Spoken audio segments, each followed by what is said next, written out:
IPL තරඟාවලියේ අතිශය තීරණාත්මක තරඟයක් වුණු රාජස්ථාන් රොයල්ස් කණ්ඩායම හා මුම්බයි ඉන්දියන්ස් කණ්ඩායම අතර තරඟය ඊයේ දිනේදී පැවැත්වුණා. ඉතින් මෙම තරඟය රාජස්ථාන් රොයල්ස් කණ්ඩායමට අතිශය වැදගත් වුණේ මෙවර අවසන් කණ්ඩායම් 4 අතරට පිවිසීමට නම් මෙම තරඟයේ ජය ගැනීම අත්‍යවශ්‍ය වූ නිසායි. ඉතින් කෙසේ හෝ මුම්බයි ඉන්දියන්ස් කණ්ඩායම ලකුණු 30කින් පරාජයට පත් කරමින් මෙම තරඟයේ ජය ගනිමින් මෙවර IPL තරඟාවලියේ අවසන් කණ්ඩායම් 4 අතරට එහෙමත් නැත්නම් ප්ලේ-ඔෆ් වටේට පිවිසීමට රාජස්ථාන් රොයල්ස් කණ්ඩායම සමත් වුණා. ඒ අනුව ගියවර IPL අනුශූරතාවයේ දිනු ශ්‍රේයස් අයියර් නායකත්වයේ දරන පංජාබ් කිංස් කණ්ඩායමට හා කොල්කතා නයිට් රයිඩර්ස් කණ්ඩායම් වලට අවසන් කණ්ඩායම් 4 අතරට පිවිසීමේ අවස්ථාව අහිමිව ගියා.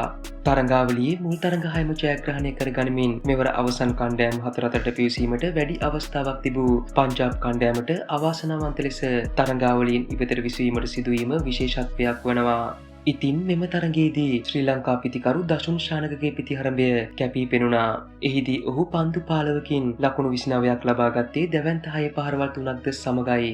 එහිදී මුම්බයි දඟපන්දු යන ක්‍රීඩක අල්ලා ගසන්ෆර්ට එරෙහිව දශුන් ශානක එල්ල කළ දැවැන්ත 6 පහර බොහෝ දෙනාගේ අවධානය දිනාගත්තා.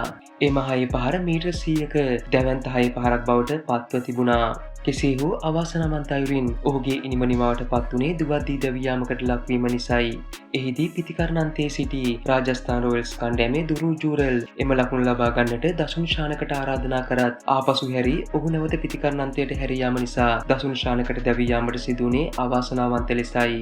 ඉතින් මෙම දැවී යාම නිසා රාජස්ථාන් කණ්ඩායමේ පුහුණුකරු කුමාර සංගක්කාරද තම නොසුදුර පළ කරන ආකාරය දැක්ගත හැකි වුණා. කෙසේ හෝ රාජස්ථාන් ක්‍රීඩක ජොෆ්රා ආචර්ගේ තුන්නිරියව් දක්ෂතා නිසාවෙන් මෙම තරඟයේ ලකුණු 30කින් ජය ගනිමින් රාජස්ථාන් කණ්ඩායම මෙවර IPL තරඟාවලියේ අවසන් කණ්ඩායම් 4 අතරට පිවිසීමට සමත් වුණා.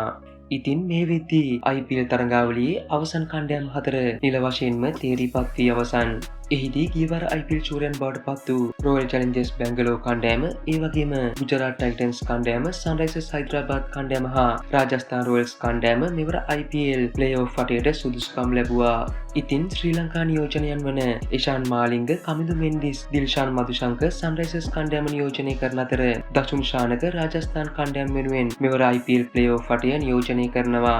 ඉතින් මෙවර IPL කිරුළ දිනන කණ්ඩායම කුමක් වෙයිද?